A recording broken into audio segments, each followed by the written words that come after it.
Welcome to the Injury Law Pod, the podcast that explores and demystifies the complex world of personal injury law. Each week, Missouri personal injury attorney Eric Bartlett dives into the legal issues surrounding personal injury cases to help you understand your rights and options when seeking justice and compensation for personal injuries. Join Eric as he shares his experience and real-life case studies, interviews guests, and answers your questions about personal injury law. The information Eric shares will help level the playing field if you have a personal injury claim. So sit back, relax, and let's explore the world of personal injury law together.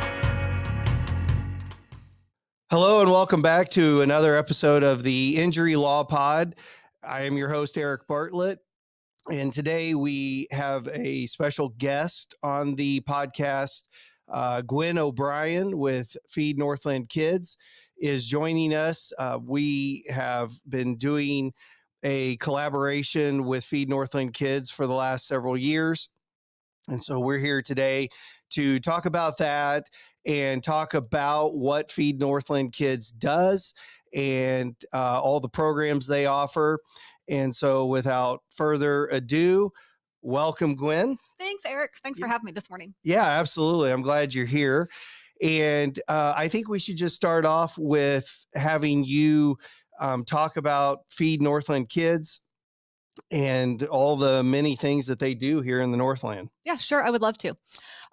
So Feed Northland Kids is a small nonprofit, and we very specifically serve Clay and Platte counties. So we're really committed to serving the students in these two counties and in our community. So as our name very clearly says, we are here to feed Northland kids. And our mission is to ensure that that kids in the Northland are not going hungry. And we do that with a couple of different programs.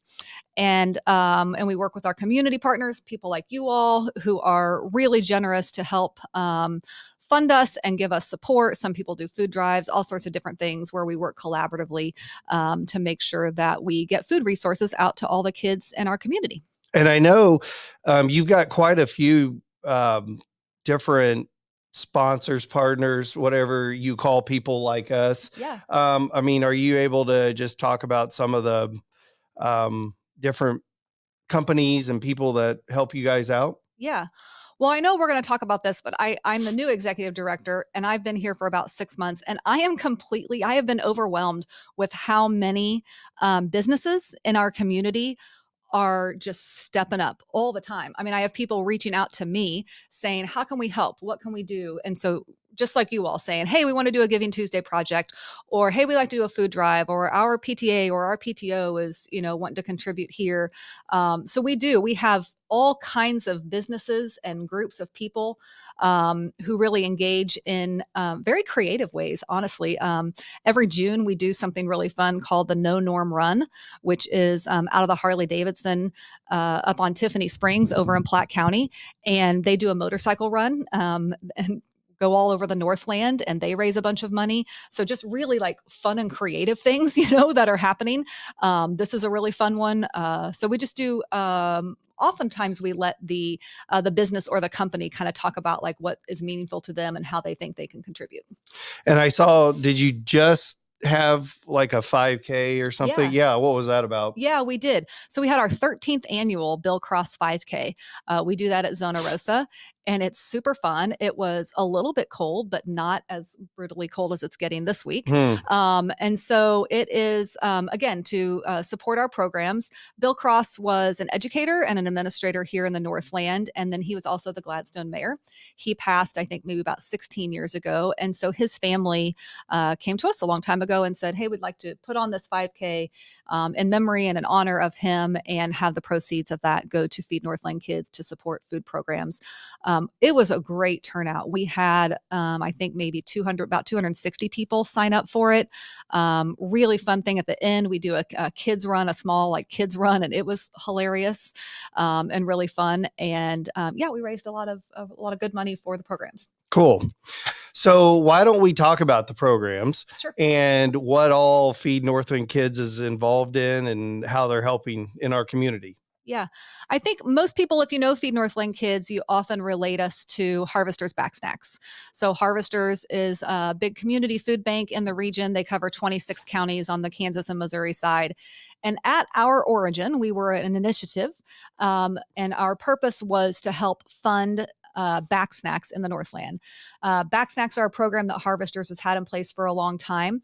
They used to be actual little backpacks. They're kind of a plastic sealed bag of a number of food items that go home with students on a Friday for the weekend to help with food security needs over the weekend when students don't have access to breakfast or lunch that they have during the school week. This is a way to help them have food over the weekends. And if I can interrupt a second, Sure. how many kids are we talking about here in the Northland? Yeah. So this year we're running just under 1,000 per week. Okay. So year to year, that kind of changes. We're Harvesters is doing a project right now or a process right now that they're calling right sizing back snacks. The back snacks used to be kind of our one and only answer to food insecurity. And so we would say, you're hungry? Back snack. Are you hungry? You have an issue? Here's a back snack. And now we, Feed Northland Kids and other community partners, have a number of programs. We opened in-school food pantries in a lot of our schools here in the Northland, starting in about 2016. We have over 30 schools this school year, that have in-school pantries. And so the number of back snacks is going down a little bit because we're ensuring that what exactly food security program do you need? Exactly what's going to work for that particular student. And sometimes it's a back snack, and sometimes it's a pantry, and sometimes, it's a community food kit or a brick and mortar that they might go to, out in the community that has food resources. Okay. And so in what schools are the programs and the pantries and all those things? Yeah. Where are we finding those? Yep. So back snack wise, and through Harvesters, they are in all of the public school districts in both Clay and Platte County. So, on the Clay County side, you definitely have North Kansas City, Liberty, Kearney, Excelsior, and Smithville. On the Platte County side, you've got Park Hill and Platte County R3, also West Platte and North Platte. So I'm trying to think if I forgot anybody there. So those are where the back snacks are going. Then our food pantries are in many of the middle schools and high schools. Park Hill, North Kansas City, Liberty are the main schools that we have food pantries in. We're opening one in Smithville here in the next few weeks. They reached out to us. We're getting a lot of calls this year saying, "Hey, that food pantry thing that you've got going on, we need to get in on that. What kind of process can we do to start partnering on that?" And then we have a third program, which is called our community food kits, and they are big grocery, like paper grocery bags of shelf stable food. So food like canned goods, canned tuna and chicken, pasta, like dry pasta, maybe a meal mixes, kind of like a hamburger helper type thing, cereal, granola bars, all sorts of those sort of shelf stable foods that can last families for a couple of weeks. We also do fresh bread from Roma Bakery on top of those. And many of the school districts that participate also do frozen ground beef, several pounds of frozen ground beef, and then those really big boxes of fresh produce. I don't know if when COVID was just starting, I felt like lots of agencies had access to those big produce boxes that we were putting out into the community. And so they have all sorts of really good typical produce that you would use. And then sometimes some really interesting things that we all are like, I don't know, do you know what that is? Do we know what kind of, what kind of vegetable that is? Do we know how we would cook that? But for the most part, it's the typical things that we would be looking for with families. So is the food that you're getting and utilizing in your program coming through Harvesters? So only a little bit. So the back snacks are definitely coming straight through Harvesters. We have a process where we take teams of people, of volunteers down to Harvesters and help pack them to be part of that full continuum. I've had the pleasure of putting those together down there. It's fun, isn't it? It is. It really is a good it's activity for like families or groups of people. Is a lot of fun. If you're competitive, there's often little, competitions like how many can we get made in our time. Then for the food pantries and the community food kits, most of that food we are sourcing ourselves and buying in bulk so that we can certainly buy it cheaper. For the food pantries, we're doing a lot of food drives. So we might do a food drive, just sort of an open, like, hey, here's the snacks that we need. Or we might have a group that specifically does like a granola bar drive Or Zona Rosa is doing a food drive for us around their Santa Claus PJs and a PJ party with Santa and Mrs. Claus Yes. in early December. And they're doing a mac and cheese cup drive. So we do, if you're in middle school and high school, there's a lot of mac and cheese cups that are going out the door, a lot of ramen cups, those sorts of things, a lot of grab and go items. And so like they're going to specifically do that kind of drive for us. So sometimes they'll do a specific food item and other times that we'll give them a list and say, here's kind of the food that we're looking for. Got it. And so how do students, families find you or know about your organization? Yeah. So I feel like we have really earned a pretty good reputation in the community over the years.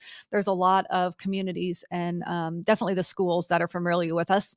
We really rely on the staff in the schools, often the social workers, sometimes the school nurses, the counselors, to know us as a resource. So families don't often reach out to us individually because we really get our food to the kids through the school district. So the schools become our partners, and we ask the schools to work with the families directly when they know that they need a resource, whether it be a pretty, long-standing regular resource that they're going to need every weekend, or whether the family has something going on and food security has become a temporary issue, and where can we sort of fill that gap. So we rely on the schools to make their best judgment about when to have families access our resources. Got it. Okay. So the schools know about you, and then they know about the families and the students, and they make the connections. That's right. Okay. That makes sense. So Gwen, when you do fundraising, when you're raising money for the organization, where does the money go that you raise? Yeah. So we're a really small agency, and I'm the only full-time employee. So we have one part-time employee that does some support for our food pantries. So the money that we raise and the resources that we bring in are going directly towards purchasing food for our programs. So it really is going right back out into the community to support the programs. And I know you have an office location. Do you have to pay rent there, or? We don't actually. Our office space is donated to us. Again, Cool. Our community takes good care of us to help ensure that the resources can go right back to the families. Oh, that's cool. And how long has Feed Northland Kids been around? So we've been a formal 501c3 for a little over 10 years now. Before that, for about 3 years before that, it was an initiative. So it was sort of a group of people putting those funds together to support the Back Snack program through harvesters. So all in all, it's been, maybe 13, 14 years that people have been working on this mission. And I know you're new to the organization, but do you have some idea of over, say, the 10 years or even more recently, like it appears to me that Feed Northland Kids is growing or expanding. Yeah. Now, the question is the need growing and expanding, or is the awareness that there is a need and you all are here to help fill that need? Is that what's growing? Yeah. I mean, the answer to all of that is yes. Okay. Right. So, number one, if you look at the population of Clay and Platte County in the last 10 years, in the last 13, 14 years, it's increasing. So just naturally, the need for resources is going to increase. So yes, I think that, for a long time, people felt like the Northland was a place that did not have people who had food insecurity, or there wasn't a lot of poverty in these areas. And I'm a social worker by trade. I've been in this work for a long time in the Northland, over 20 years. And I've known that that's not true. That's not true. We have needs. We have lots of things going on here in the Northland. I think people are more aware of that now.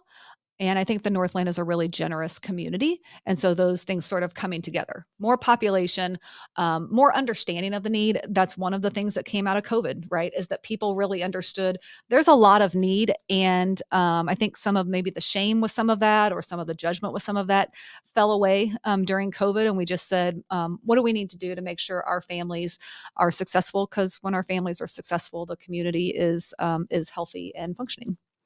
Okay. And turning to what our mission is here, as relates to Northland injury law and helping Feed Northland Kids. So I know recently that Taylor Swift donated to Who? Harvesters. Yeah. Have you heard of her? I have. Yeah. Sounds familiar. So I don't know that, we're going to be able to do that kind of help, but we have for the last several years partnered with your organization. And so just talking about that, do you want to talk about Giving Tuesday and kind of what all that entails? Yeah, absolutely. So we're going to do a partnership for Giving Tuesday, and we'll be putting out some information to our folks that follow us on social media, to our mailing list, that sort of thing. Reaching out to everyone to really, what Giving Tuesday is about is sort of turning around and thinking about that following the week of Thanksgiving is as we're all prepping for the holiday season. How do we, interact and engage with areas that we're interested in? So for some, food security is what they're interested in. Really grateful to you all that you're selecting us for your giving priority this season, and we're going to do a lot of fun things and see if we can raise some money to go towards the purchase of food in our programs. Cool. And so what we've done here the last few years, and the plan is again this year, is to do a matching option. We'll match up to $2,500 of donations. I know that I think the first year we, through these efforts, it brought in about $10,000. I feel like last year got up to about $12,000. So it's been a really cool thing, I think. Yeah.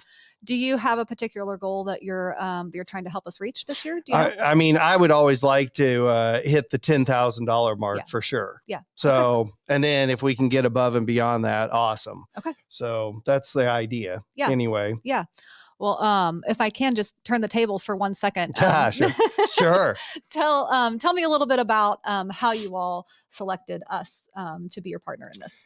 Boy, if I had a better memory, I would be able to tell you that. So I don't know how I became aware of Feed Northland Kids, but here's the story. So I wanted to. This is going to be great. It's kind of silly.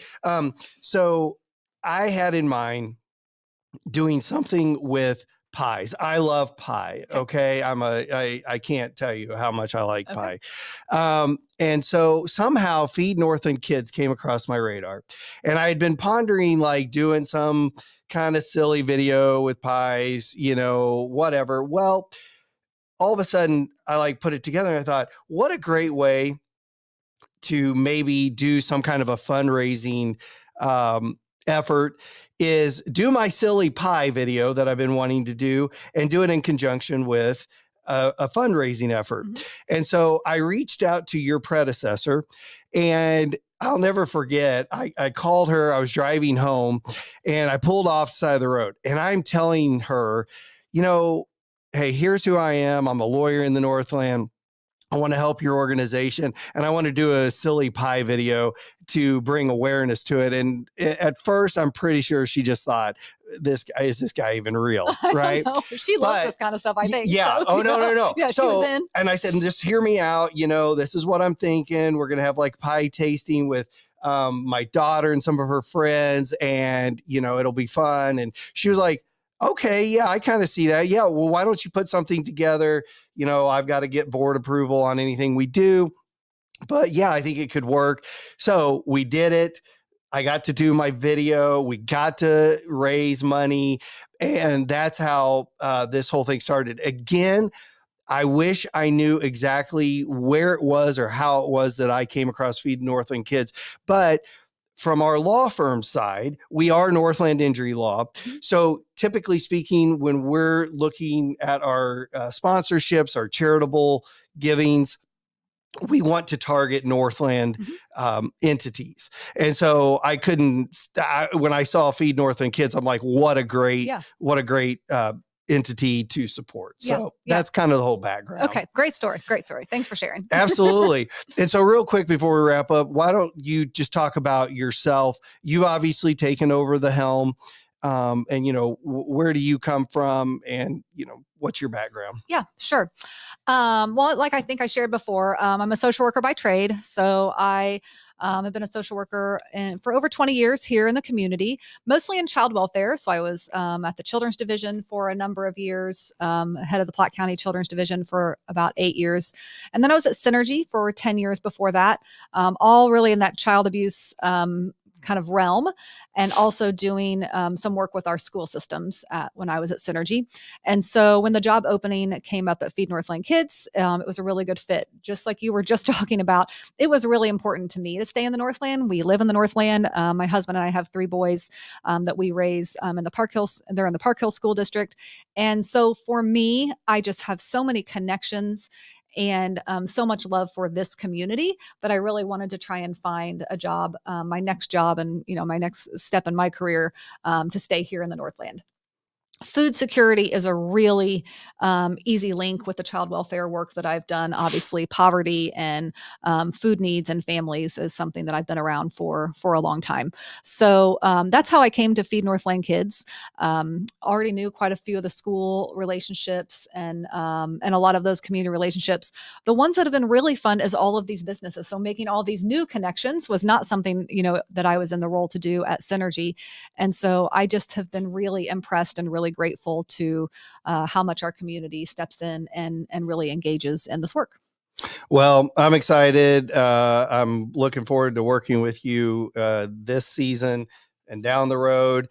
And I think we're going to do great things. Hopefully we top what we've done the last couple of years. And I'm really enjoying helping Feed Northland Kids. Yeah. Well, thank you so much. Super grateful to you all. Absolutely. And it's been a pleasure having you. And here we go. All right. Thanks. Thanks, Gwen.